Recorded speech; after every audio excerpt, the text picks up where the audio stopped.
This is Comic Geek Speak, episode 1900. Woo! Guardians of the Galaxy Volume 3, movie review. I don't think so. Well, what I'm trying to say is... Peter, you know this is an open line, right? What? We're listening to everything you're saying. And it is painful. And you're just telling me now? We were hoping it would stop on its own. But I switched it over to private. What color button did you push? Blue! For the blue suit! Oh, no. Blue was the open line for everyone. Orange is for blue. What? Black is for orange. Yellow is for green. Green is for red. And red is for yellow. No, yellow is for yellow. Green is for red, red is for green. I don't think so. Try it then.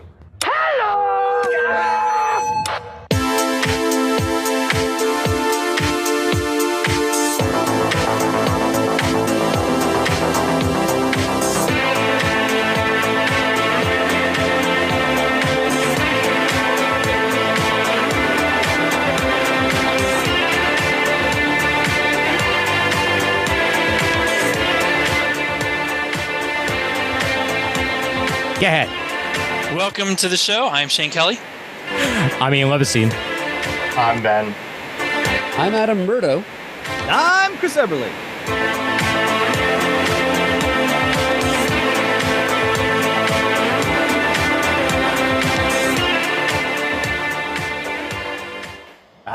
Once again, a heavily appropriate use of the 70s style open theme for yes. Episode 1900, gentlemen. Yep. Let that sink in for a moment. Damn. 100 away, my friends, 100 away. Time flies when you talk about comic books for a very long period of time. And get old. Get off our collective lawns, ladies and gentlemen. Get off our collective lawns. A mere 18 years thus far. Mm-hmm. And a young whippersnapper makes us feel even older, right, Ben? Yeah. Yeah. and the retro-ish R2 is from Hasbro's new retro Star Wars line. The important part is they actually vac metal it. Ooh. They said couldn't happen anymore. Huh. So it's a nice, pretty looking spanking new R2D2. That was the first figure I got, and I didn't have any Guardians to hold up, so you got R2. Oh, there you go. There you go. I guess they found a way. Yeah. Ooh. I got mine. Star-Lord. It's the only one I got. Nice. Well, yeah, this is indeed our Guardians of the Galaxy Volume 3 movie review. There will be spoilers. And that is officially your spoiler warning. You're welcome. Go home and do something else if you have not actually watched the movie, unless you actually like being spoiled like half the internet these days. Thanks for those amazing Spider-Man 26 spoilers that are running around the internet right now. I saw that, but I didn't open any of them, but I did see that was a thing. It's hard to avoid, especially when some frickin' titles will give it away. If you live on the internet for more than 2 seconds, sometimes you can find that stuff. Nevertheless, Ben, stay away from that one. That's the series you're reading. I haven't seen anything on it, so good.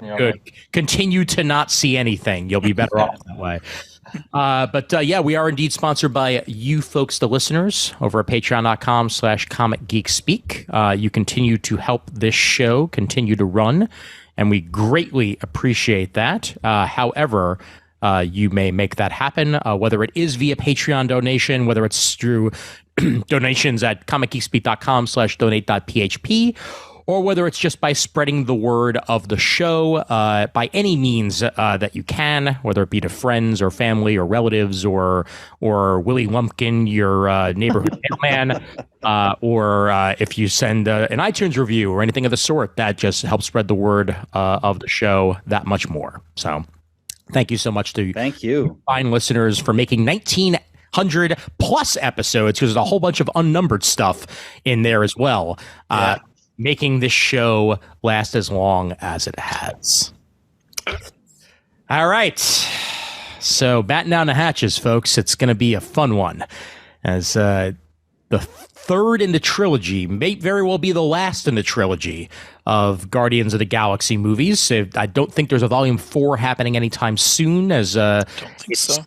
As its head, James Gunn, has gone over to the Distinguished Competition and is going to be running the movie slate over there and currently prepping a Superman movie as his first thing out of the gate. But Guardians of the Galaxy Volume 3, a swan song for Mr. Gunn over at Marvel, and a swan song for kind of that era of the entire Marvel Cinematic Universe. And spoilers to my opinions, I had a really, really fun time at the movies, and we'll get into further depth of that as we move forward. Ben, you might as well start us off. Thoughts on Guardians of the Galaxy Volume 3? Yeah, so I just want to say this might be a hot take, but I think this is the best Marvel movie since like Endgame. I think like the whole entire premise of the movie was really well thought out, and you could easily follow with what was going on and why Rocket was kind of like this for the past two movies, and even like the movies that he was in before that. Mm-hmm. I don't know. I think overall it was just like a really good movie. I really enjoyed it. I love the first two, and this was just like a great send off. But yeah. Absolutely. I completely agree with that. And especially with the best movie since Endgame. I think Spider-Man No Way Home. Yeah, Spider-Man and that are tied for me. But yeah. Yep. Yeah, pretty close to that as well. I would say so. And now for the elder statesman of the family, Shane, your thoughts on Guardians 3. No, I agree, and Ben and I talked about it in the theater and on the way home. It really is. It was so much fun. I know, Chris, you're going to say something similar. There were things that I did not expect to be done well, and they weren't, but they were kind of minimal compared to the entire enjoyment of the whole film. I really had a blast. I was so nervous that people that I really didn't want to see die were going to die. Mm-hmm. And thank God none of that happened. They really kind of pulled the wool over my eyes, and everything you saw in trailers was just within the first like 15 minutes, 20 minutes of the film. And the rest was all a surprise, and it was extremely well done. No, I had a blast. I loved it. I was surprised as well that there were, that many red herrings thrown in there.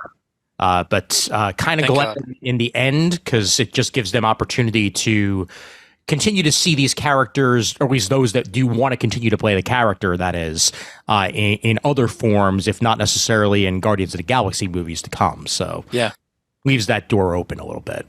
Murd, over to you, sir. Well, I don't mean to put too great a drag on the fun times that we're going to be having here. It's all gravy, my friend. I saw a decent amount of this coming. Well, I arrived at the movie. I was driving over to the movie theater on a beautiful, balmy, warm Monday evening in May. It was, the waning light of the late evening was drifting down, dappling, waxing rhapsodic. It was the only thing that would have made me in a better mood to see a movie would be if I knew I were heading to a drive-in, and I know at least a couple people on this call can relate to that sentiment. Oh yeah. But then I encountered a few minor annoyances upon entering the theater, and all that went right out the window, and I found myself just not in the mood for anything. And this movie really kind of left me cold. I mean, I don't know whether that's a result of just the aforementioned minor annoyances, or if I've just kind of had my fill of James Gunn's sense of humor, like between the Suicide Squad and Peacemaker. Like if his sense of humor has grown in a different direction that I don't appreciate as much as I did on the first two Guardians movies. It's just most of the things that were supposed to be funny, I just kind of rolled my eyes at.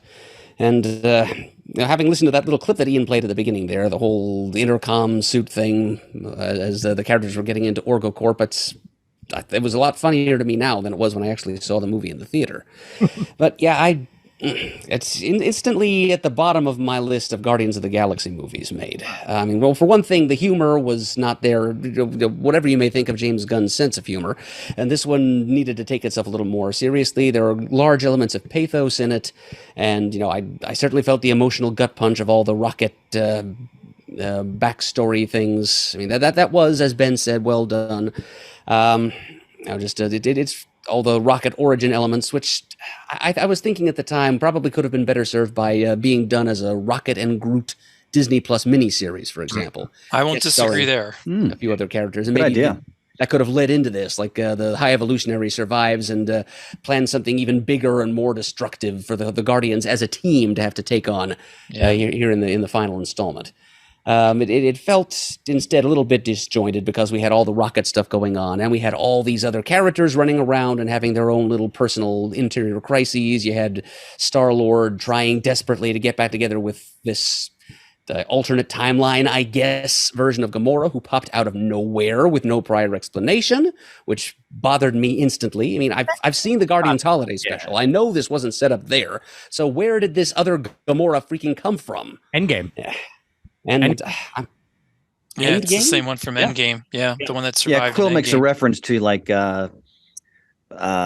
infinity scientists and who knows how to explain it, that type of thing. Yeah, we'll go further into it as the episode goes on. But yeah, that's definitely something that was set up in Endgame and was part of the Thanos that came from a previous timeline. That was his Gamora essentially.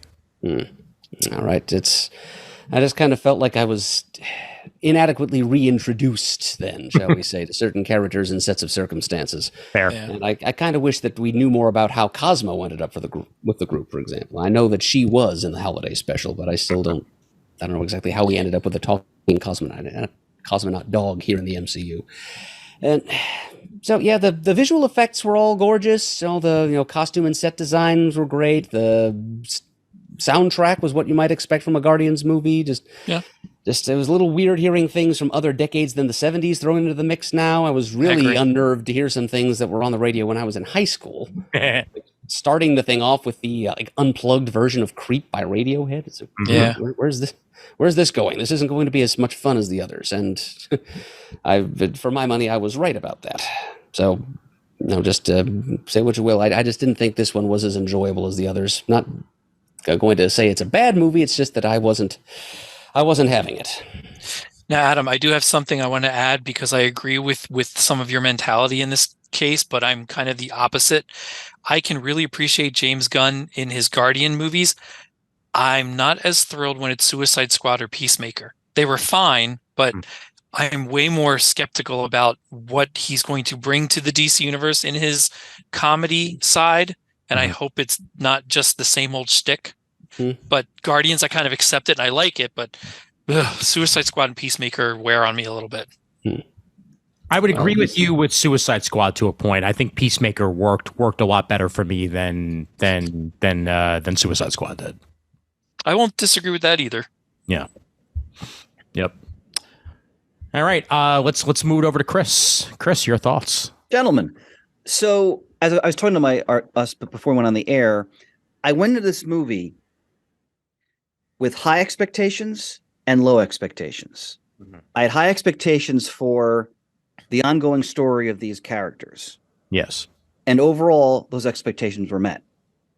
I had very low expectations for the High Evolutionary and Adam Warlock. Those low expectations were met. With one caveat. Warlock was basically there to provide some comic relief and save Star-Lord at the end. Having said that, the only redeeming feature of the way they used the character was at one point his mother mentions, well, he just was essentially born and he's still like a kid and so forth. Like, okay, maybe having established that, because that's when he was him and FF Silver Age, that's the way he emerged. Right. Maybe, hopefully down the road, because we have Pip, we have Star Fox, this is a character that needs a streaming series to fully realize the grandeur of that concept. So I'm hoping down the road that will happen. So, and the High Evolutionary was just shouting a lot. So, the whole portrayal of that character left me very cold. And it was creepy that he looked like RoboCop to me. Yeah, be that as it may. I mean, so putting that aside, I loved the arcs of all the characters. I love where they all ended up. I mean, especially since I've become a pet owner, every scene with Rocket and like his past, I was almost in tears. Yeah. That I thought that was really well done. The term gut punch was well used. I really like how they established, the psyche of that character and why he acts the way he does. It was really well done. I like how Peter finally said, oh, wait, maybe my grandfather's still alive. Because I was always thinking, like, is he ever going to go back to find his family back on Earth? Yeah. So I thought that I liked that. And I especially liked that he and Gamora did not reunite at the end of the film because she's essentially a different person. Exactly. Not a particularly very likable person for that matter, because she's at a point in her life where she's kind of halfway between being Thanos' servitor and being the Gamora we know later on. So I was really pleased with the way they ultimately ended the movie and the arcs of these characters. I do understand where Murd's coming from. I didn't enjoy the movie quite as much as the first two. Part of it was for the reason you mentioned, not having a full 70s soundtrack. It's just me. That kind of struck me in negatively. Not just you, Chris. And I understand how like Rocket has like this kind of this iPod. Now he has all the different decades. I get it. That was cool. But so much of the real just joy of the concept of the first two movies is establishing that nostalgia through Quill having these recordings on cassettes, which of course I know Murd especially loved, from his mother. So I get it. You know, obviously they're going to learn new music. So that just threw me off a little bit. I think the first two films overall were stronger for me as a viewer. I was just sort of jazzed by them more, but still, I think this is an excellent overall closing out of this storyline. God, she's beautiful, and I loved where all the characters ended up. So overall, and plus you got to see Howard the Duck playing cards. Yeah. So overall, I really enjoyed the film. So I think that I've been waiting a long time for a PG-13 movie that actually felt like it was PG-13, as in the original need for the rating. You know, something that harkened back to the days of, you know, Indiana Jones, where they were like, we got to have something a little bit stronger than just regular PG. Halimal. Exactly. You know, and this movie is a hard PG-13 movie. You know, not in the way that like an R-rated movie is dumbed down to be PG-13 by taking out the blood. Like the things that happen to the animals in this movie. Yeah, it was like I was watching We 3. You know, it's very reminiscent of that, and I did not expect to cry at this movie, and I did. I nearly did too. Yeah, I did. I did not expect to be nearly as attached to the emotional involvement with it, and frankly, it's why I enjoyed the High Evolutionary, possibly even more than I enjoyed Kang in the Ant-Man movie, for reasons that, man, felt menacing. You know, dude felt like he had a very warped sense of purpose that he himself believed was a path of righteousness, when in reality it was cooler than anything that he ever experienced on his trips to Earth in the first place. And no, yeah, go ahead. I'm sorry.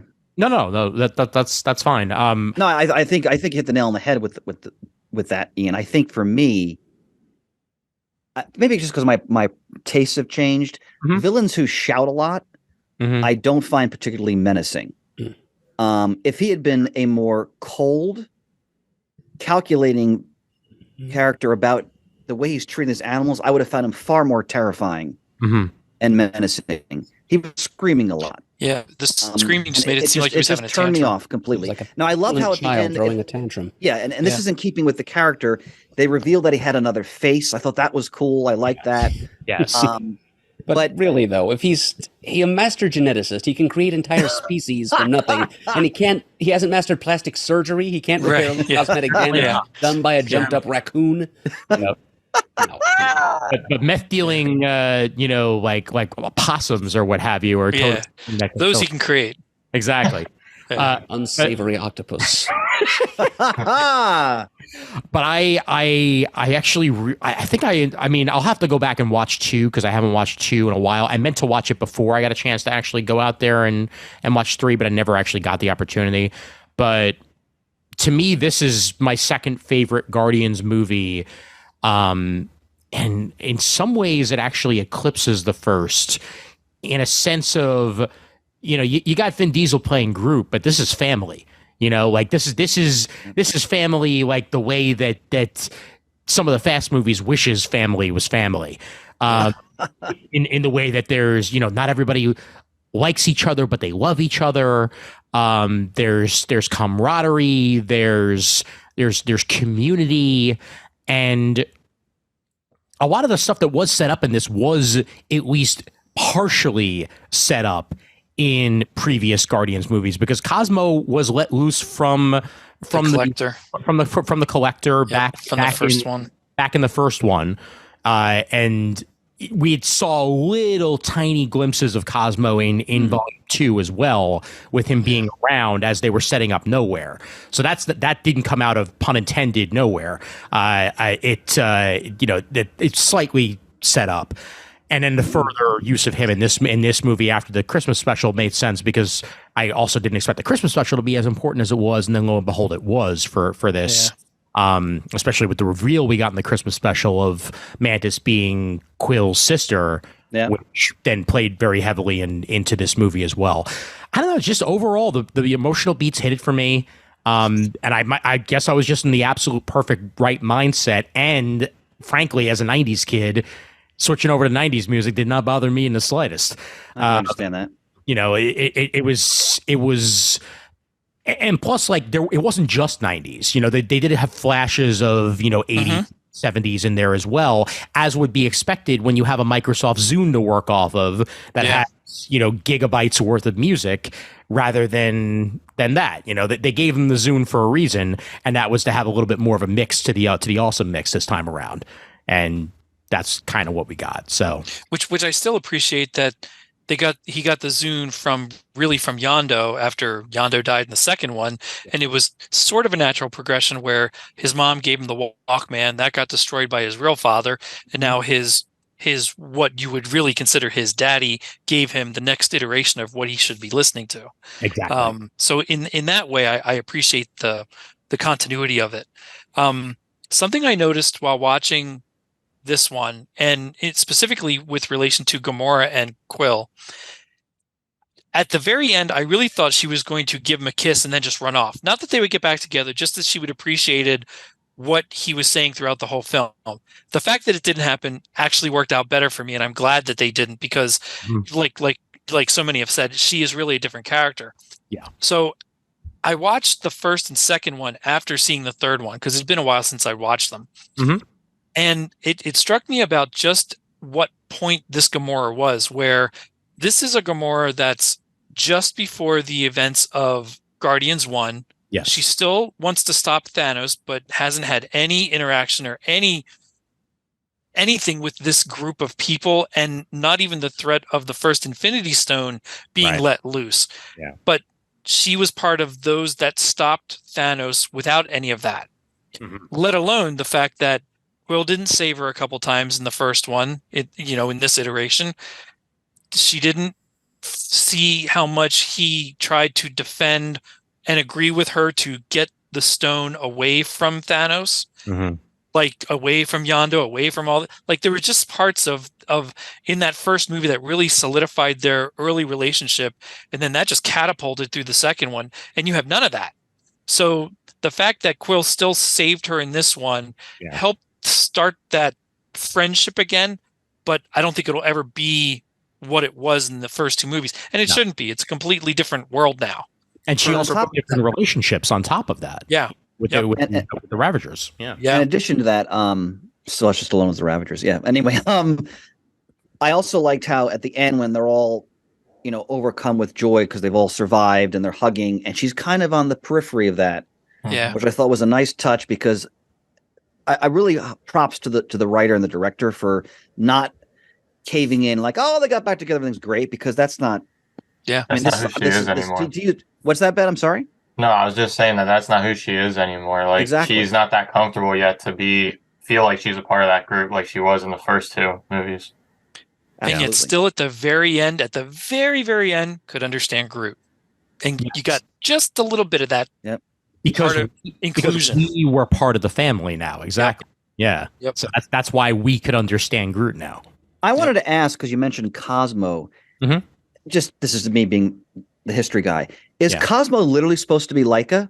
or is it just inspired by that concept? Just inspired by that. Okay, Yeah. all right, that's what I thought. A different Russian cosmonaut space animal. Yes, Laika did not develop psychic powers. Well, not that we know of. Not that Laika never came back, but exactly. Yeah. But the interaction, you're a bad dog. Don't you say that? By the way, speaking of humor, yeah, the duo of Mantis and Drax is such a finely honed instrument at this point. Oh, absolutely. Yeah. Their rapport is so great. Their chemistry. She's hysterical. I mean, it's not at all the Mantis of the comics at all. No. But who cares? It's a different version. It's a different universe. Yeah. And what they've established is such a joy to behold. It's so much fun. Dave Bautista's become quite an actor.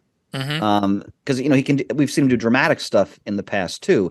But the way the humor of the two it's so wonderful in the film, and I think it just carries through. That the Guardians at its heart is really a fun concept, like this movie version of the Guardians, and I'm so pleased that those characters are there and they continue to develop that chemistry. It's such a delight. Yeah, absolutely. Yeah, I mean the Christmas special was the setup for it, and Volume 3 was the execution. They had so much more to work with in this one, and especially one of my favorite scenes was when Mantis got the other guy to fall in love with Drax, and like every time. I also love the concept of nowhere, like Ian mentioned before. I think is a wonderful idea for the Guardians, and how. Because they're all outcasts for themselves. Now they've set up this whole community in the head of a dead Celestial, which is great. Yeah. And you have all these misfits of the Marvel universe who are now congregating there. There's a lot they can do with that. Certainly in future stories. Plus Howard's there. Come on. Well, I love that you had the around that card table alone. You had Howard the Duck, and you also had the broker from the very first movie hanging out there too. Right. That was kind of cool to see. Just a lot of neat little Easter eggs throughout the whole movie that do harken back to the first two movies. Just very well done. I like the progression of Nowhere as a headquarters as well. Yeah. That it was introduced sort of just as this, floating thing. Now we've gotten Celestials in the Marvel universe, even if they're doing their best to forget that Eternals ever happened. No, I'm sure that they will have to reference it at some point, because you don't introduce characters that you introduced in that and just have them disappear. We got to get the Black Knight, baby. Come on. Yeah, absolutely. To go from there and now for it to be not even just a headquarters, but like a thriving, growing community, is just really cool to see. Well, and I really liked, like you said, I like everyone's progression, but I like that to a certain extent they all had their own happy endings. Yes. And I again, that's going to be very silly and fan servicey to a certain extent, but I really expected at least one or two of them to die at the end of this. I really thought that that's how they were going to break up the group and have everybody reconcile at the end that survived, but they'd go their separate ways. I really did not think they would all survive. No, this ain't Endgame. They're not going to kill off Tony Stark and super aged Steve Rogers. No, they're just, as Ian said earlier, they're leaving doors open. Yes, which is they're perfectly just giving fine. Everybody their own little exits. Like Nebula and Drax are going to go be like the mayors of nowhere or whatever. Mantis is going to go find herself with her tentacle monster friends, and Quill's going to spend some time with family. But they can all come back and do future movies if time and budget allows. Yeah. All right, Murd. Go ahead. I'm sorry, Shane. Go ahead. No.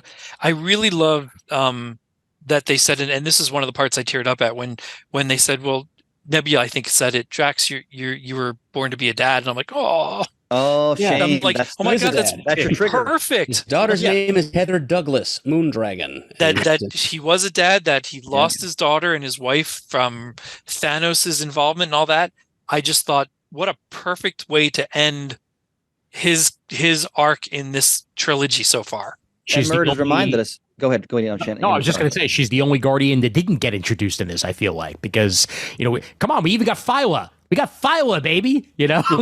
like the Moondragon's the last one we need. Kind of, a little bit. But they could bring in Moondragon as Drax's long lost daughter, which would be great. I was kind of expecting them to do that in this movie, actually, but they didn't, because James Gunn was just too caught up in his Rocket backstory stuff.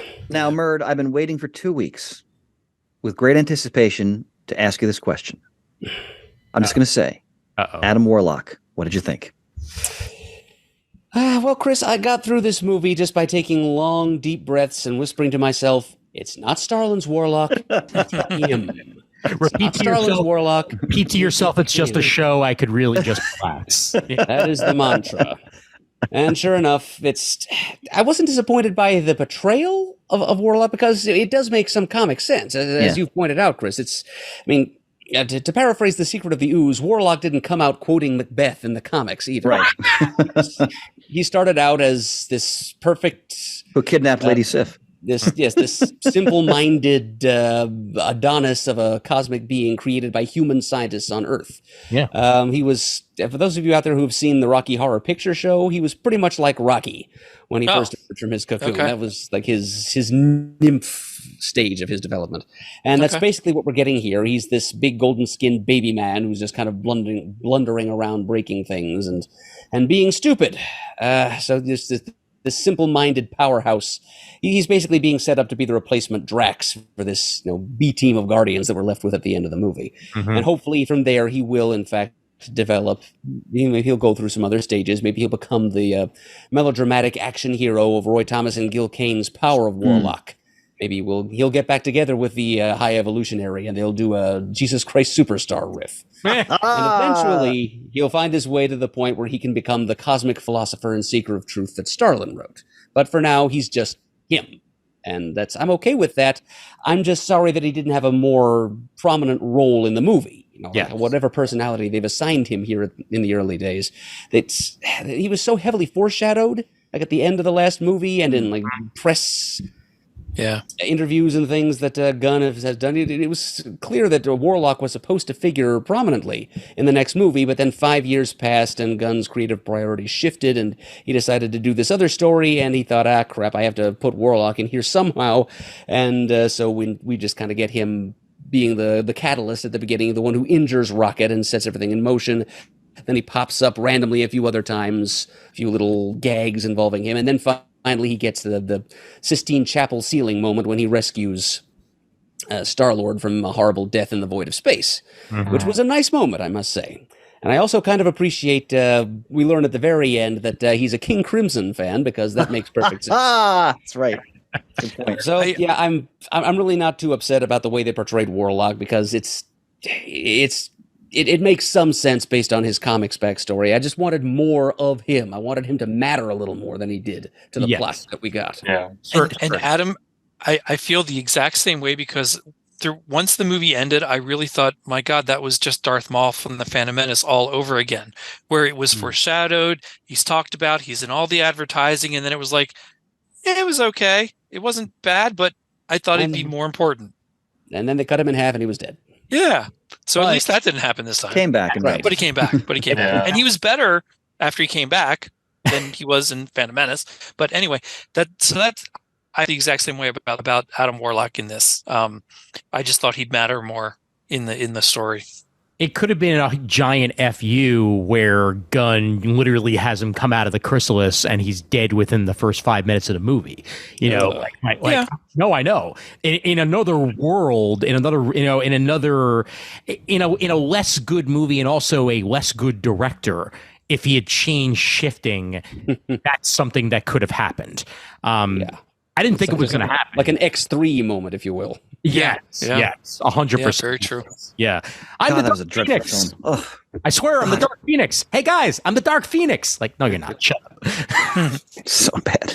A question I wanted to ask, in the comics, because I don't know much about the cosmic side of Marvel Comics, nor Adam Warlock or anything, did the High Evolutionary have something to do with the Sovereign, or is that all movie stuff? No, there is no Sovereign in the comics. All movie stuff. I wasn't sure where Warlock came from in the comics in that way. I thought came from some kind of people maybe, but maybe I was wrong. As Murd said, it was a consortium of human scientists called the Enclave, right?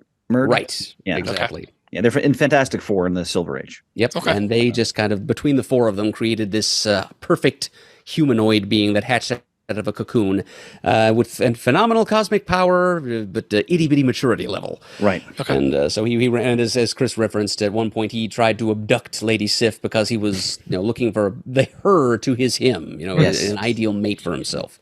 And eventually he did grow up a bit, and ironically, the High Evolutionary did play a part in that because he basically hired him, who then adopted the name Warlock, to be like the protector, security guard, bailiff, whatever, for this new experiment he was developing called Counter Earth. Counter Earth, yep. Which is this other Earth-shaped planet on the other side of the sun from real Earth, which he was populating with his new men, his evolved animal creatures. The Knights of Wundagore.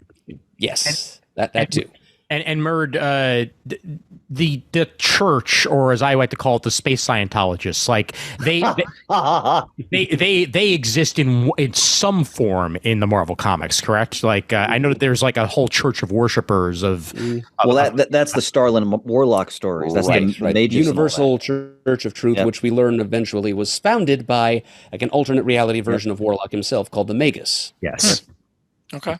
Which we may do at some point, but I hope we do. Yeah. I mean, I would recommend to listeners, if you've not read, and they're reprinting them all now because of the movie. I saw a whole hardcover in my LCS, but if the Bronze Age, late Bronze Age Starlin Warlock stuff is phenomenal, and I can't recommend it enough. We did a spotlight on Warlock, Mert Shane and I, some years back, but and which I released somewhat recently as a classic geek speak. Actually, the triple action, the Marvel Cosmic triple action spotlight. That was that video that was sitting. Oh, that's right. Oh, you're right. Thank you, honey. That's right. Yep. God, now see, we wondering when he's going, ladies and gentlemen. Right there. That's right. El producer. Episode 1636, which you'll find somewhat more recently in the classic geek speak episodes. Thanks, honey. Yeah, well, those stories are. I know Mert is a huge fan. Those are. If you really love Marvel Cosmic, I would argue that's some of the essence of Marvel Cosmic in those stories. Yeah. So I can't recommend them enough. Ben, what do you think of the High Evolutionary as a villain? I like the High Evolutionary a little bit. I thought some parts he was like you guys said earlier, was shouting a lot and kind of distracted from him being menacing. I do agree with that. I also wanted to say I did think I agree with you guys too on this. Adam Warlock should have had more of a significant part in this movie, especially for how much Murd has talked about how like powerful and how great this character is, and to see him just a couple scenes of him just kind of like fall over and not really like do anything. I was a little disappointed in that. I do. I'm trying to think what I was gonna say something really important. I don't remember what now. Ben, that's not supposed to happen until you get older. That's me.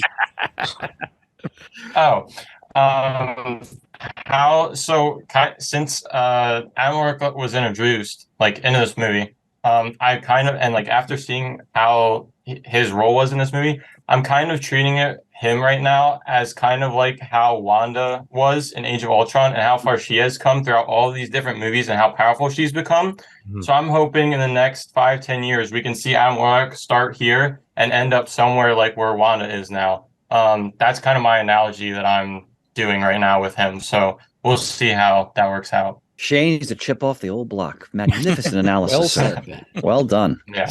Well done. I mean, why bother introducing characters if you're not going to start with an introduction and then build them up?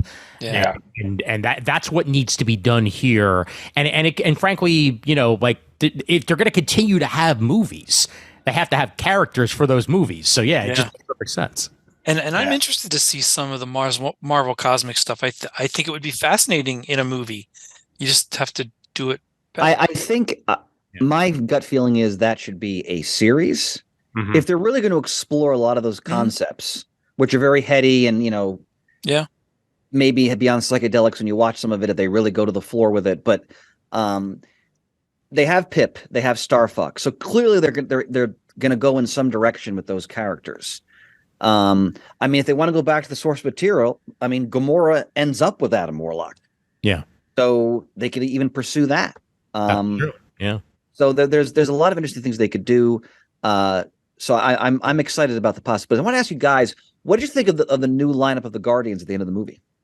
I dug it, honestly. It was okay. Yeah. It reminded me of the Abnett and Lanning stuff, because I mean there was a bunch of turnover in that series over time. And there has been over the years as well. I mean, come on, I barely even recognize who the Guardians are at this point in comics because they've had so much turnover. But it makes sense for one to have Rocket as leader at this point. Yes, it does. Yes, it does. He's the field tactician, and he's proven time and time again that he is the heart of the Guardians. More so than Star-Lord, more so than anybody else, he is the heart of the Guardians. And I was surprised to see, Drax still a part of it, considering that we know that Batista's not going to be continuing with the role. Oh, really? I didn't know that. Yeah, he's basically said that he wants to move on to more dramatic things, and he's tired of wearing the makeup. Okay. Which I completely understand, because I mean that's a lot of makeup. Yeah. I was glad that they put him in like an outfit or uniform, so they didn't have to do quite as much makeup. Yeah, I'm sure that helped. Plus, I love that they used the comic accurate. Oh, those are great. Those are great. Just yeah.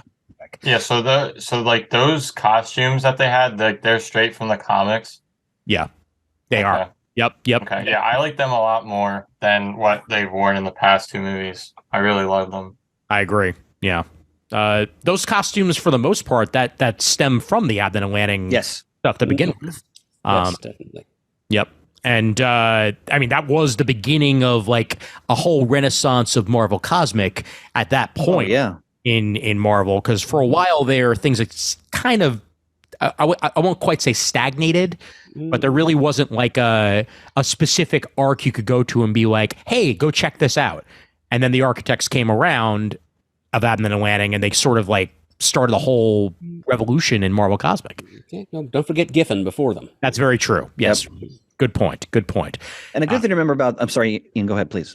No, please, by all means. I said, just to remind people that the Guardians in the comic have such an interesting and in some ways sparse history, because Marvel superheroes in the 60s, right? Was that their first appearance? 69, yeah. Right, yeah. So, and I mean, those are moviegoers wouldn't recognize any of those characters that were in the original. Although I think some of them appeared as the Ravagers, right? Yeah. Oh yeah, Martin X and Stallone's character is supposed to be Starhawk, although he wasn't one of the original Guardians. Right. And of course, Yondu, Yondu. Yes. Yeah.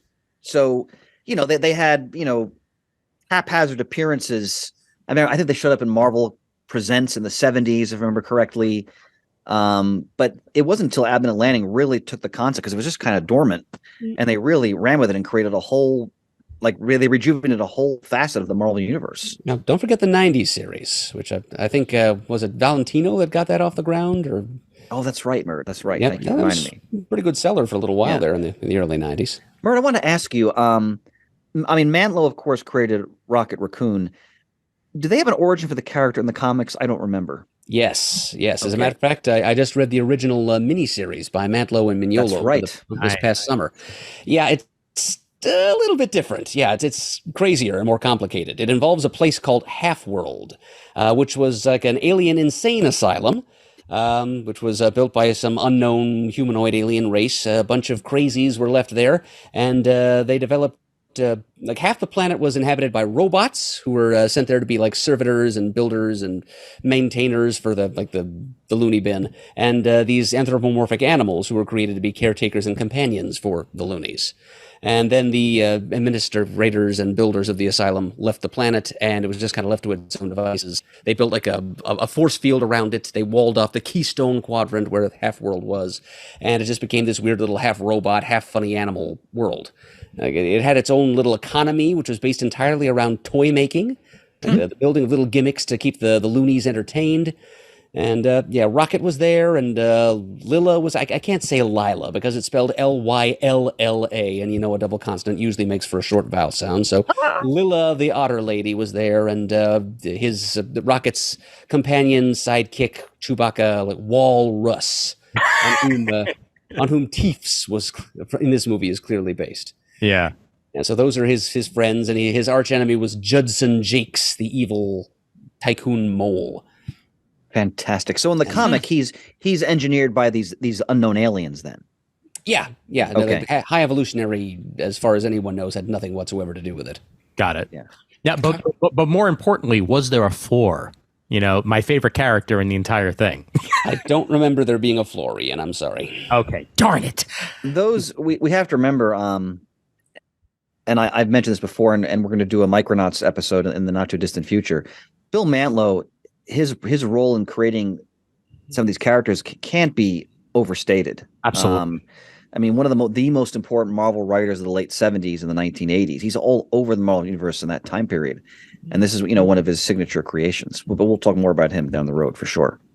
Certainly. So those scenes in the dungeon with the anthropomorphic animals, like we all said, I my eyes were misting up. Like it and it wasn't like I didn't think it was like saccharine or just like noxiously silly. Like you really again, you have Bradley Cooper, who is a great actor, doing magnificent voice work, but the other characters as well, and just their innocence, their naivete, like they think they're going to get out. Like it really got to me. It was really well done. It's great stuff. And what I truly appreciated, I mean, going back to, I mentioned we three at the beginning of the episode, like this to me got to the heart of the fact that animals have souls, and oftentimes there's people that forget that, but when you promise somebody something and you don't actually deliver, doesn't matter whether they're an animal, whether they're a person or whatever, like they're going to feel that. And these are more animate animals than we tend to get in our real lives. But at the same time, the experimentation and the, oh yeah, sure, you're going to make it on my counter Earth, and then completely stringing them along just so that he could essentially use Rocket for the fact that he's the success, of this group. He is considered the success because he's been able to learn and adapt in ways that the High Evolutionary never intended. And we see that in the character of Rocket. We've seen that in the character of Rocket throughout the movies since the beginning of the Guardians franchise and later on in other Marvel franchises. And now to actually see where that root comes from, it was a beautifully done story, and heartstrings. Yeah. Well, and even when the High Evolutionary was getting mad at him for knowing more than he did, like here's this young, brilliant child who had no idea what he was doing. He's just like, oh, well, it's this and this. And he's like, well, how do you know that? Thinking, I don't know. I just do. I'm a kid. What do you want from me? Yep. Yep, and the High Evolutionary then becomes kind of a sci-fi twist on the classic bad father archetype there, because instead of rejoicing in his creation's prodigious intellect, he actually is offended. He gets angry. He can't stand that a thing that he created has actually surpassed him in some way. Yeah, that's not perfect. Yep. What I found missing with the and again, this is just me being the comic geek, appropriately for the show, of course, is that the Evolutionary in the comic he has so evolved himself, and Myrtle know this, of course, that at times in that armor, he's just like energy. He's not even like a physical being. Other times he's like a simian character, but he's a very remote, essentially godlike being. And I guess I was just jarred by him shouting a lot and kind of just completely going unhinged, which, not that it matters much in terms of, because it's comics versus the movies, but it's just not the character. Like it really wasn't the character at all. This is true. And something I equate that with, like, I know in the comics, at least I think there is in my mind's eye, there's images of things like Kang standing very prominently with his arms behind his back, just overseeing all that he surveys. And I kind of felt like that's how the High Evolutionary acts too in the few instances I've read him. So I definitely agree. His immaturity, his lashing out did seem a little bit off-putting, out of character from what I was expecting. Yeah, he's an amoral figure too. Yeah. Sometimes he can actually be benevolent at times in the comics. Yeah. It's just he has these ideas, these scientific goals he conceives for himself, and sometimes they're in line with what modern humanity wants, and sometimes they're not. But here he's just kind of unilaterally evil, and not even evil. He's just like a spoiled child. Yeah. Who's his toys aren't playing with him the way he wants them to, and so he destroys them. He unmakes entire species, entire inhabited worlds, just on a whim. Yeah. Or in the comic, he becomes a cosmic giant and fights Galactus. So in conclusion, a lot of shit happens with the High Evolutionary in the comic book. Well, he also has a lot to do with mutants, I will add, which obviously they did not decide to go into with this because it's too early. But anyway, good point, Martine.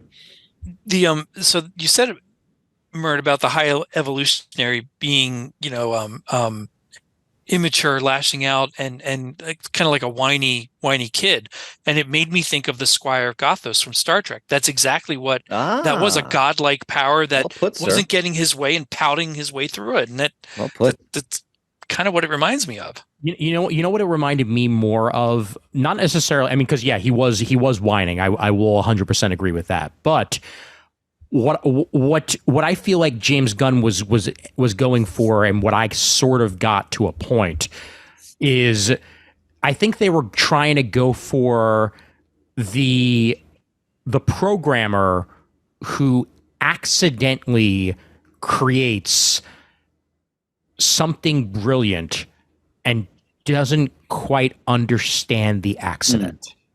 Like the guy who somehow creates, wow, this new AI is like sweeping the globe. It's amazing. How did I do this? And how do I do it again? Only how do I? Yeah. But you can't figure it out. The code's not there. The pieces are not connecting. And that was the overall arc that I felt like we got from the High Evolutionary.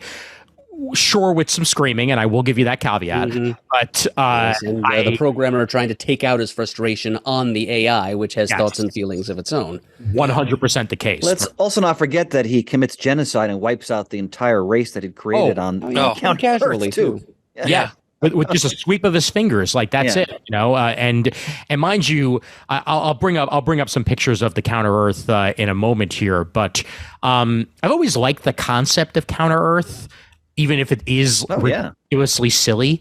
I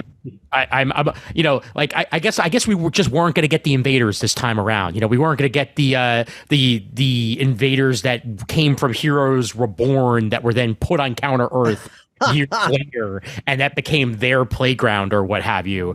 And we weren't going to get Spider-Man Unlimited either, which is, I think, one of my favorite worst interpretations of Counter Earth, because God, that show bad. But it's I loved the realization of all the different animals living in this world, and how it has that strict 80s vibe, because that's when the High Evolutionary went down there, and it's the 80s. It's just with animals. That's it. Yeah. I enjoyed, for example, in those scenes when they're trying to drive the car. Oh my God. Which was great because, he never learned how to drive a car. Yep. So that was, again, the comedy overall I really enjoyed in the movie. That's one of the strong suits of the whole trilogy. So, yeah. I really, and it's in the trailer a little bit too, but I really like the part when it's Gamora, Nebula, and Quill in the elevator. And Quill's like, once I fell in love with this girl, but she came back as a total dick. I'm like, oh my God. And then starts like looking at Nebula. Well, maybe. And she's like, knock it off. Your eyes. I've never noticed how black they are before. They were taken out and replaced by my father. As a means of torture. As torture, for you. By the way, I love how they've taken Nebula, who was really a minor character in the comic universe, and made her such a fascinating and multifaceted character. Like, she's absolutely. And really she's great grown by leaps and bounds. The bones really were well always, done. I feel like the bones were always there. The bones were always there, because Gamora got all the fun in the comics for the most part. Yeah. Like Nebula had room to grow, and I think one of my favorite things about her is that she's been there for everything now.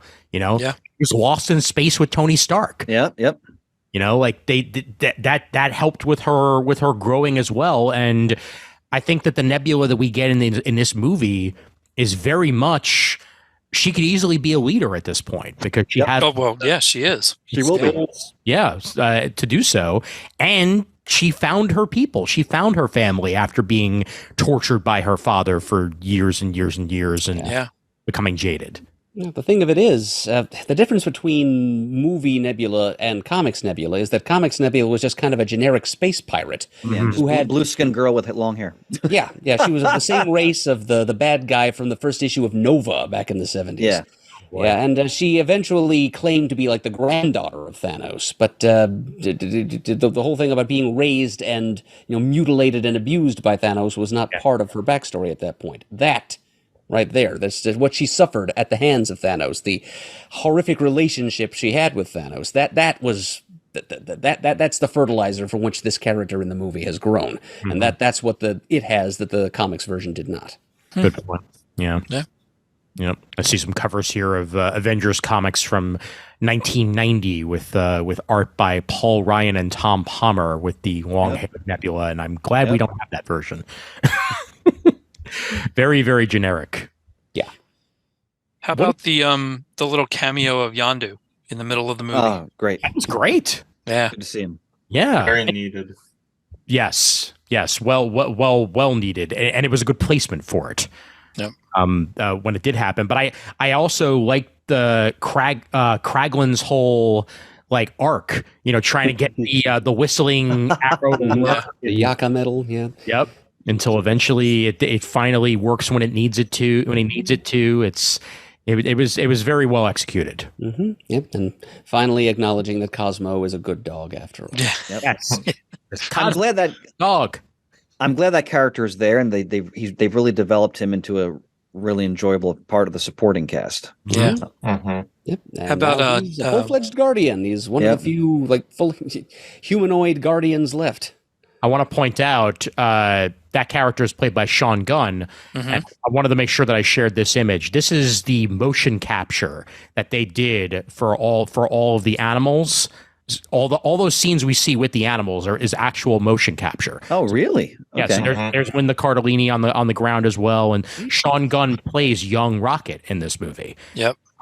So he. That's right. Linda Cardellini was the voice. I totally forgot about that. I didn't figure that out until earlier today. Oh, really? That's right. Yep. One of my favorite actresses, and I have no idea I was listening to her voice coming out of a CGI otter until a week later. I caught her in the beginning, when the names were going up, starring or whatever, they were flashing up, and then, or I heard it somewhere that she was playing it. One of the two, but yeah, as soon as I heard, I'm like, that's nice to hear. And it's funny too. I didn't know going into it that she was going to play the otter either, so I was like, Hawkeye's wife is in this? Well, heck, for that matter, Scott Lang's wife is in this.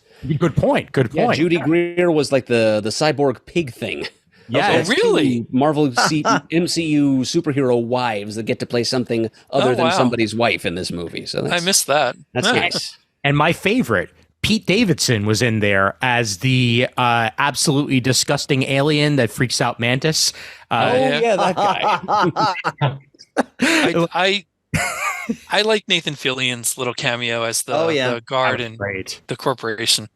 Yeah, that was more than a little cameo. He actually had a decent role in this one.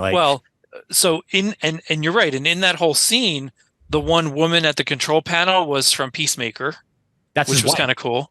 Is that his wife? James Gunn. Okay. James Gunn. I did not know that. Yeah, they met on the set of Peacemaker, James Gunn and her, and they've since gotten married. Get out! Wow. Yep. Yeah. All right.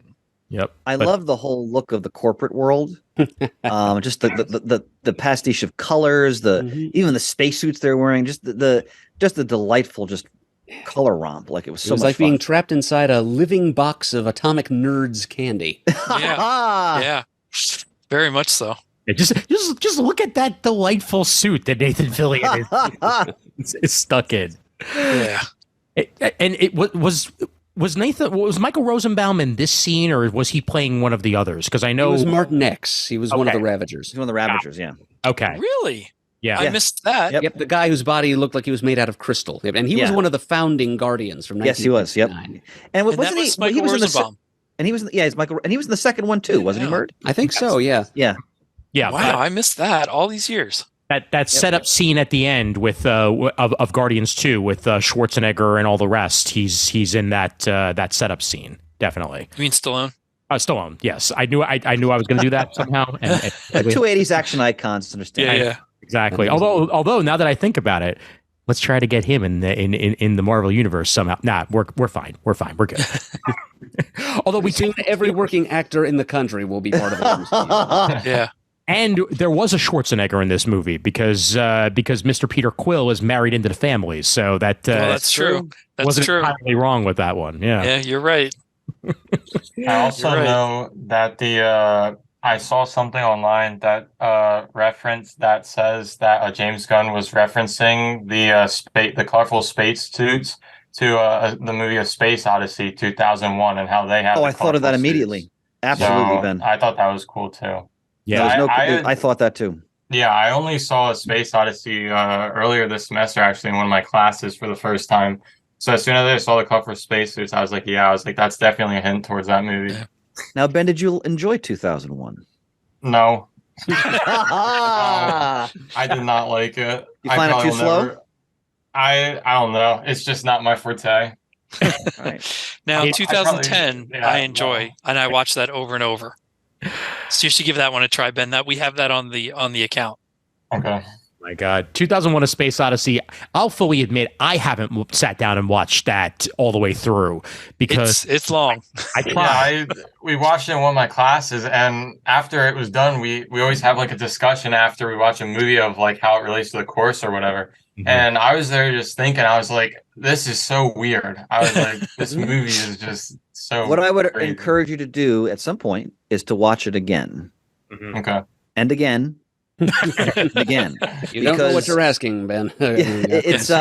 It's not disposable entertainment. It's not everybody's cup of tea for sure. But Yeah. from the in terms of the history of filmmaking, it is an enormously important work. Yeah. Yeah, Yeah, you just that's got to approach what- it as art more than entertainment. Yeah. Just- Yeah, it was the class I was taking was one of my art classes, and it was called Digital Futures. So it was talking about like technology and the future and television and all that type of stuff. So that's the main reason we watched it, was because it was one of like the big space movies that really advanced technology and how we thought about space and stuff. So Always think of that episode of The Simpsons where they zoom all the way out in the universe, and there's a giant baby Homer as As the monolith.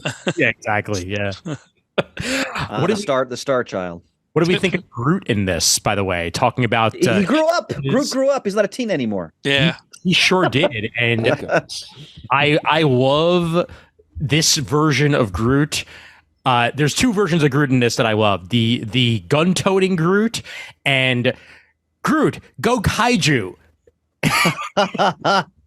and the fact that he's able to just have the head, when he acts when it gets detached from his body and he's just the head running around again. It's Yeah. oh man. Groot's evolved a lot over the course of these movies. Yeah. Oh, yeah. Well, the bit on Counter Earth where he, maybe this is what you meant by going kaiju in, when he like he swells himself up and gets all monstrous to scare the humanimals away. Yep. That moment reminded me a lot of his like first appearances from the old Atlas days. It was like Groot, the creature from Planet X. That's a little bit of old school Groot here on screen. Yes. I appreciated that. Absolutely. And the great tactic of concealing all the firearms in him was so well Yeah. done. So Now- good. Question about Groot that I was thinking of while watching this movie. Mm-hmm. So in the first one, we know what Groot looks like, and he's kind of just an adult already. Then he dies, Yeah. or at least all but a twig of him dies, and then they replant him. Yes. Does he remember everything that happened before him, or is everything new from the time he's replanted and now is grown up again? That's a good point. That's a good I was question. just curious, in this Shame. movie verse, does he remember everything that happened during that first movie and before, or is it Groot is only remembering everything from the time he was replanted to now? Ben, are you proud to be Shane's son right now? Yes. Shane, the answer to your question is I am Groot. I was just gonna say. I think he might remember, but he doesn't have the social. Like he needs to grow like anybody would. So I think he remembers there. Yeah. Like he might not be able to like fully access them and use them. Especially his baby Groot when he's just dancing around in a potted plant. So, yeah. Look at Levinstein grooving there. Woof. Thank you. It's Fantastic. the most I'm capable of doing. That's about it. And of course, closing it off with "Come and Get Your Love" again. During the credits was just the perfect song. Yeah. The perfect comeback around for Guardians. Where would we like to see they go with these characters if we had our way? Like, what would you like to see them do with them? Well, I wouldn't mind seeing Gamora show up again with the Ravagers in some way. It doesn't have to be a full-blown movie, but it has to matter. I don't want it to be just something thrown in there. Drax and Nebula, I just think it's cool that they're establishing Nowhere to be a city of misfits, and that's what they're going to run. Mm-hmm. And if they never show up again, that's great. And if they do, I would welcome it. Yeah. I'd love to see more of Nowhere. Oh, absolutely. Yeah, I just think that was a really neat setting for everything from the Christmas special till now. I would like to see Mantis show up on Earth with Peter to talk about family. I think that'd be kind of adventurous. Well, they said Star-Lord will return. Right. So, but I'd just be curious if Mantis showed up at Peter's grandfather's house and said, "Hey, I came for a visit." What would you hanging out for the weekend? And then maybe she could run into Kate Bishop's mother's boyfriend, Jack. What would you prefer, a Star-Lord Disney Plus series or a Star Wars solo movie? Star-Lord solo movie, or would you want Star-Lord to just be showing up in like the next Avengers or what have you? I'd rather a series if they're going to explore Star-Lord. Yeah, I want a series. I think we've seen enough of him in the Guardians movies and in Infinity War and Endgame that he could just do his own stuff now. It doesn't even have to be with any of the old characters, but yeah, I think a series would be better. And yet he can come into the Avengers or some group in the future if needed, but I'd rather see him do an adventure. At least a 6-episode adventure that matters just for him. Yeah. I want to see him have a solo adventure too, but I'm going to vote movie. Okay. All right. I don't know if there's enough depth to old Peter to warrant like an episodic thing. No, fair enough. Yeah. Like just one nice long 2.5-hour sprawl or romp. Yeah. Plenty of other cosmic characters that haven't been introduced. Sure. I mean, like we haven't gotten our Nova, for example. Like if the Xandarians have rebuilt at this point, right? Then we may very well get Richard Rider at some point. Yep, learning under John C. Reilly. Yep, that's right. Yeah, and same Jack of Hearts. Yeah. Darkhawk, you're welcome.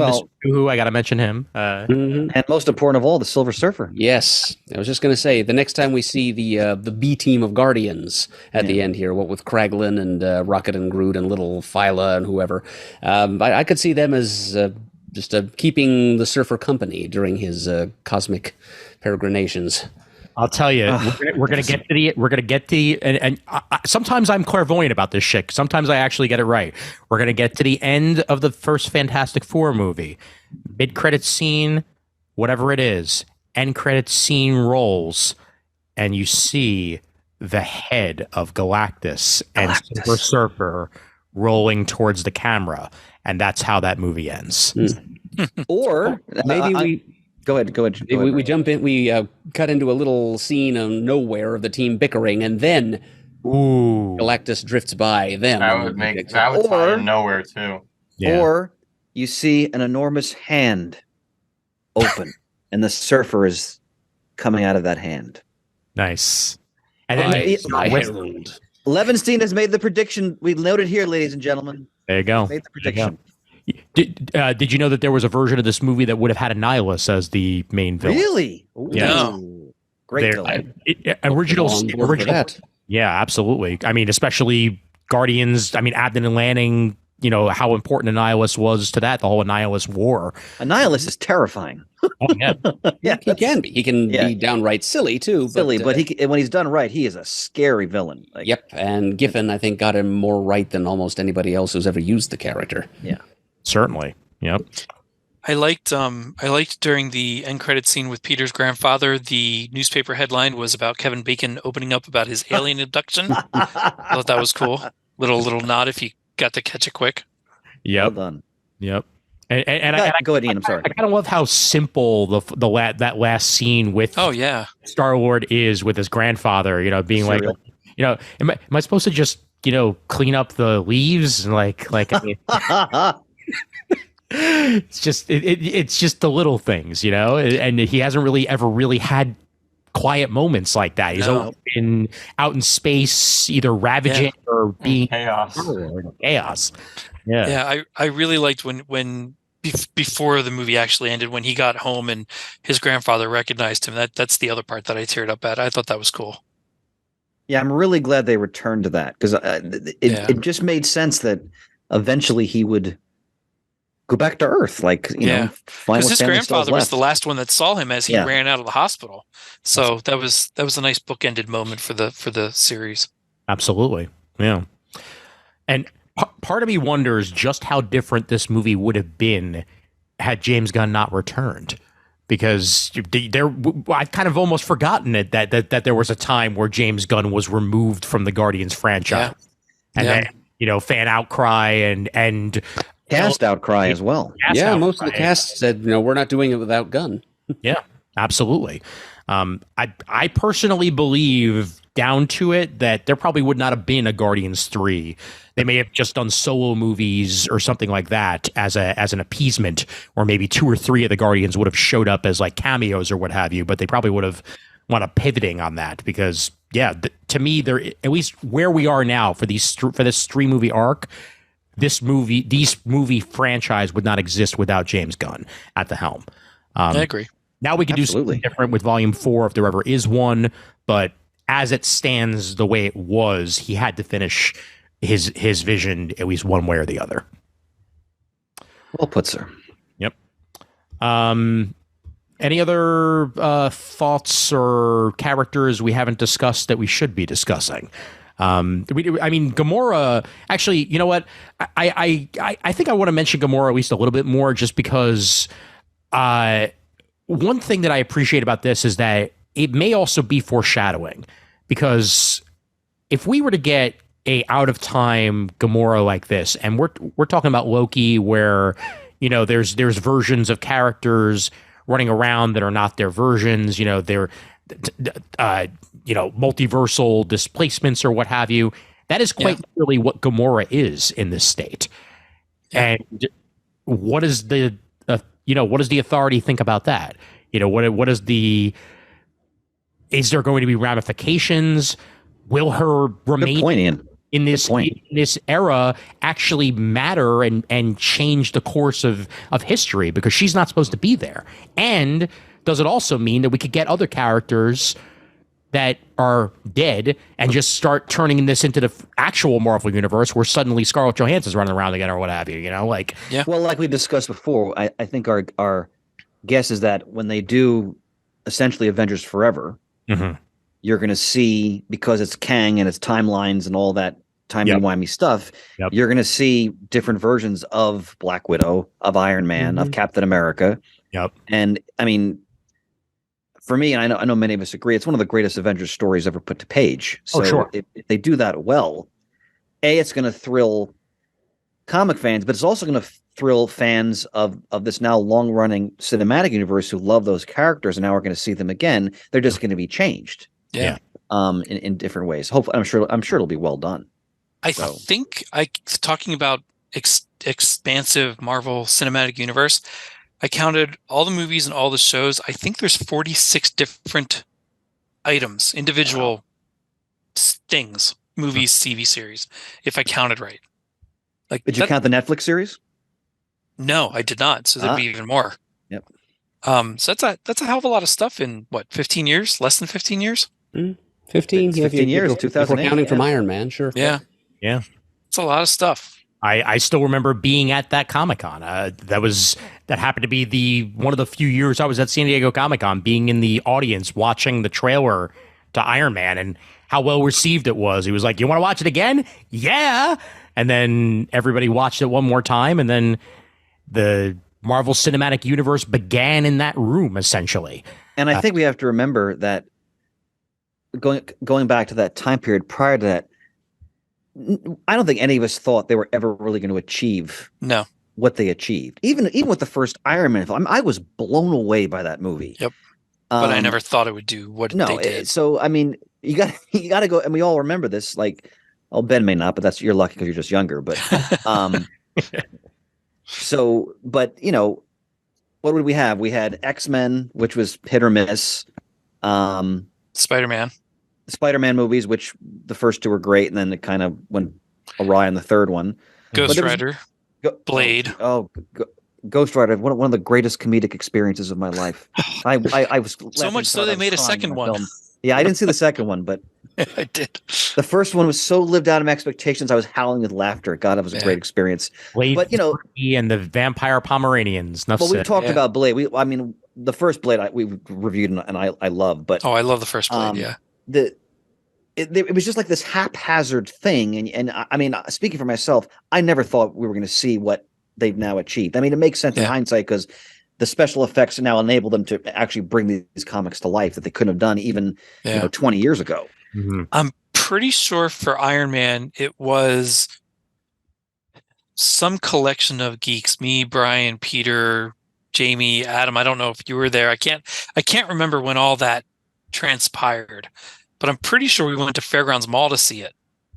And we sat pretty far down in the main section, and I just remember it being a visceral, exciting experience just for that movie alone. Because it was Iron Man. It was Iron Man. It wasn't some bad where they've tinkered to the point where it's not even the character anymore, which you saw so many times in comic book adaptations. It was Iron Man. And the minute Robert Downey Jr. started to do Tony Stark, you're like, oh, it's Tony Stark. Yeah. And then you just went from there. So right actor, the right writing. I was cleaning something up this weekend, just a pile of papers and stuff, and I found something very, very, very unexpected. I know I might have mentioned it on the show. I know Ben knows what this is. I have an album full of all the selfie pictures we've taken at the movies. I love a sentiment. From the time they were little until now. Yeah. And I have a bunch of ticket stubs from them. Mm-hmm. And lo and behold, never expecting to find this, I found the Brunswick, New Jersey Avengers movie tickets for Ben and I when we saw that free comic book weekend with you, Chris. Yep. That was awesome. So now they prominently go right into the album. I didn't take a picture of that one, but they'll be in the album. That was part of that convention I ran that weekend. That was a lot of fun. Yep, Ben, I want to ask you, I'm fascinated. How often does your father break down weeping at home over sentimental issues? Not as much as you'd think. Not as much as you think. If Field of Dreams is on, every time. If I'm watching the first new Muppet movie, when they get to the end and you hear Rainbow Connection, every time. Nice. So in Field of Dreams, let me guess, when he asks his dad, "Can I have a catch?" You lose it. You got it. Of course. You got it. You got it. And in fact, there was one time in the old house, we're in the basement and we're watching that movie, and Carlene in her infinite wisdom says to Ben and Matt, who were very young, "Watch, Dad's going to cry." And they're like, "Why is he going to cry?" And then he goes, "Hey, Dad, you want to have a catch?" Like, "Dad, why are you crying?" So then they all went upstairs, and I sat there by myself, sobbing in the dark. And then the same thing happened in the first new Muppet movie. It was the four of us sitting across, and it was, I can't remember if it was Ben, me, Matt, and Carlene, or me, Ben, Matt, and Carlene, some cadre of us together. And they're doing the whole Muppet Show stuff, and they're raising money, and all of a sudden you just hear the banjo go pling, and Carlene goes to the boys, "Watch, Dad's gonna cry." And all they're going, "Why?" I love this guy. Yep. Chain triggers. That's that. Yep. Episode 437 from May 13th, 2008 is the Iron Man movie review. Wow. And then 437. Yep. And then it was on 4:45 that the gang had Tom Martinek on. The special effects guy. Yep. To discuss Iron Man, and that was May 23rd, 2008. So, Nice. Yep, that's time. Time flies, man. Time flies. Sure does. Some other random tidbits here. I appreciated all the Michelangelo references with Adam Warlock, including the finger, the finger. Mm-hmm. Yep, the Sistine Chapel moment. Yep. I think Ben pointed that one out to me. Yeah, that was good stuff. The octopus monster that was selling crack in the alleyway or what have you looked very reminiscent to James Gunn's Slither monster. For any of you who have seen the movie Slither back in 2006, where I've never seen that. Slither is something special. And a whole bunch of people that either cameoed in this or had characters in this he's been working with ever since Slither. So it's the James Gunn players. I love when directors have a stable like that. Yep. Loyalty. Absolutely.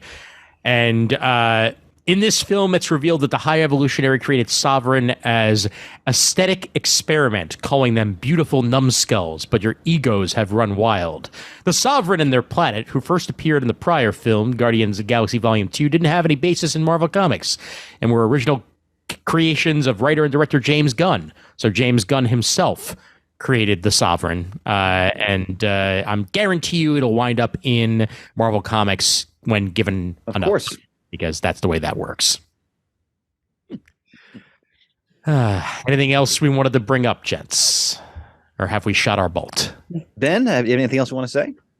The only thing I want to say is that the cinematography of the final shot of all of them fighting with each other in that tunnel is top tier for me. That is in the same line as No Way Home fight scene, where they have to save everyone, and that's in the same line, especially with the Civil War fight scene.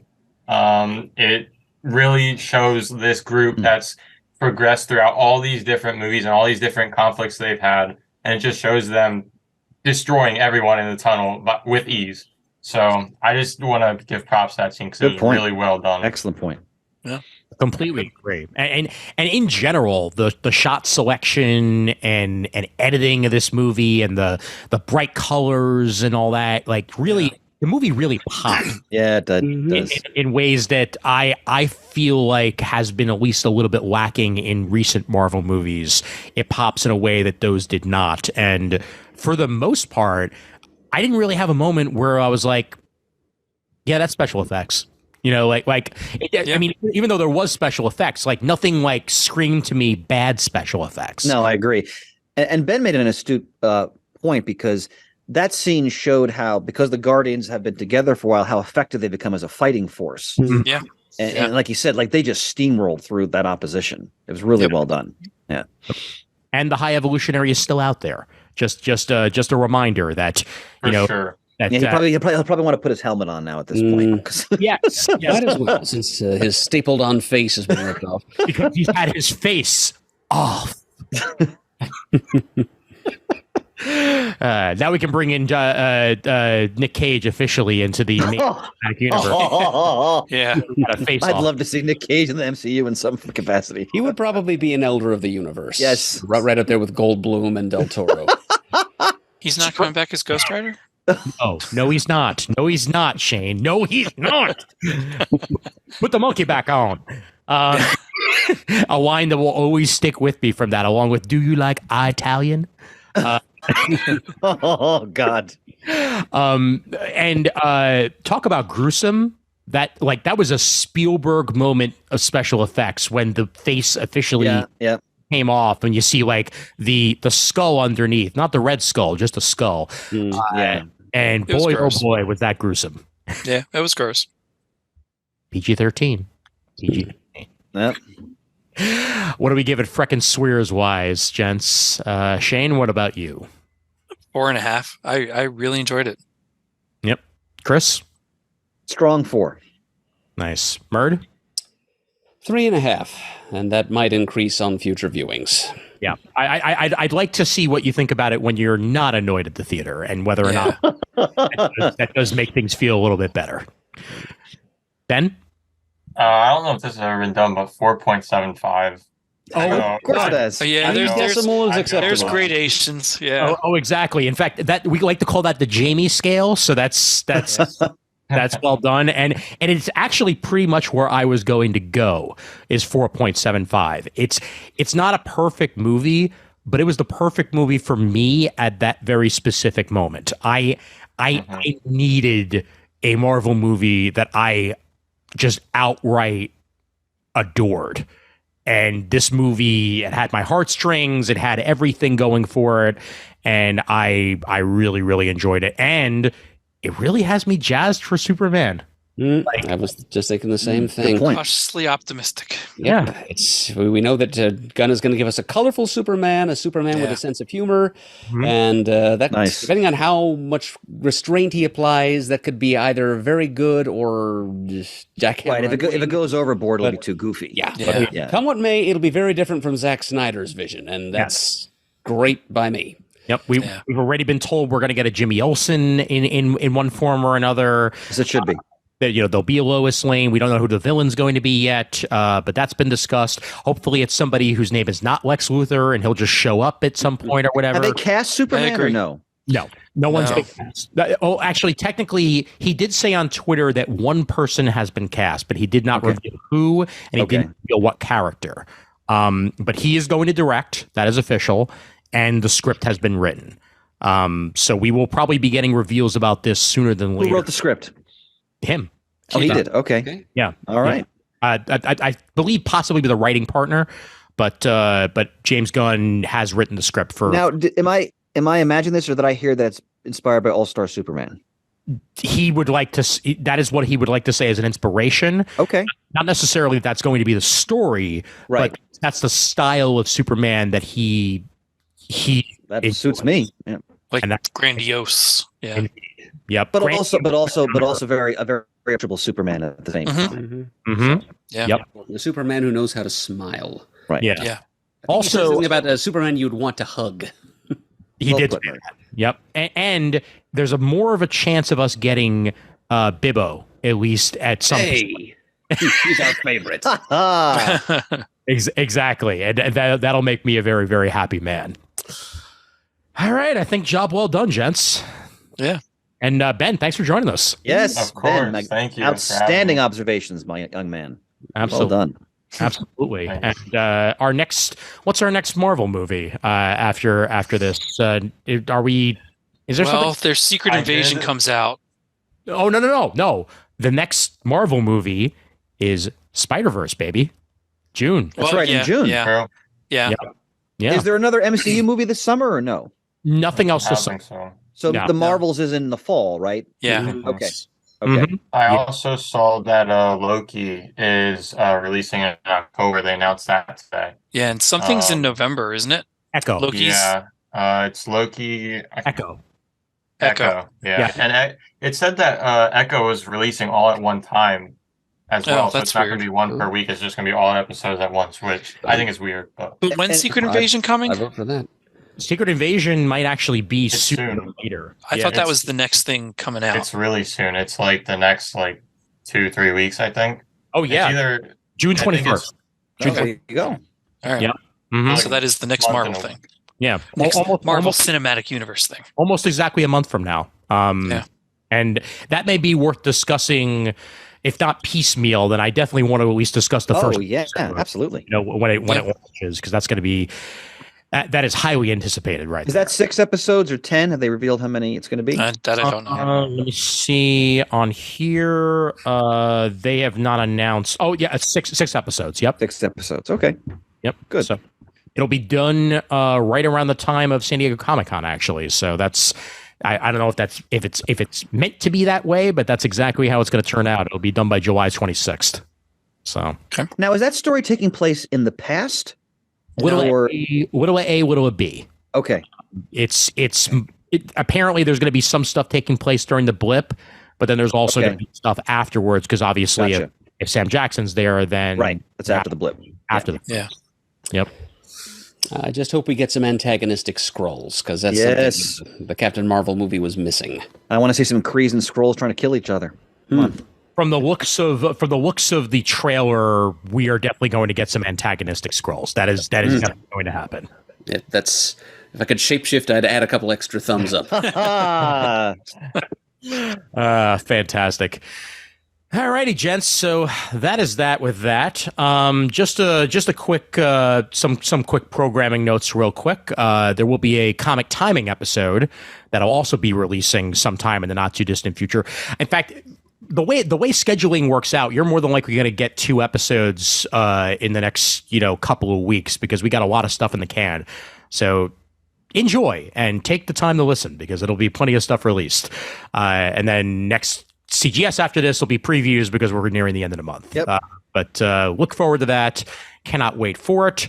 And of course, patreon.com/comicgeekspeak. Once again, we thank everyone for their continued support of the show. Here. Way they can give it.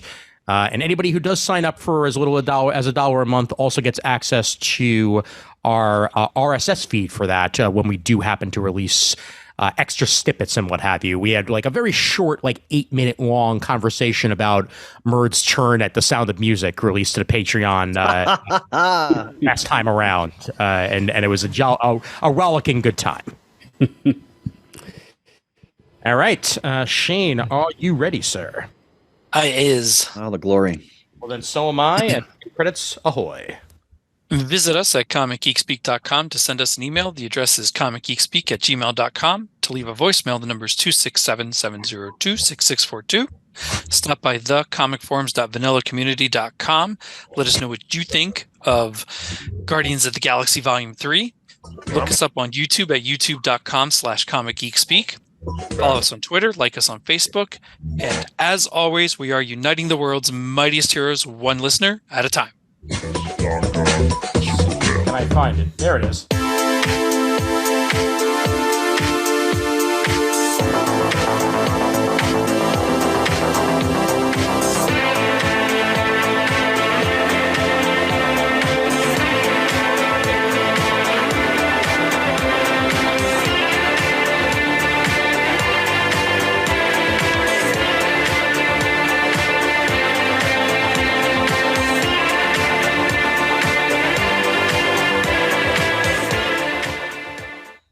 We are Groot.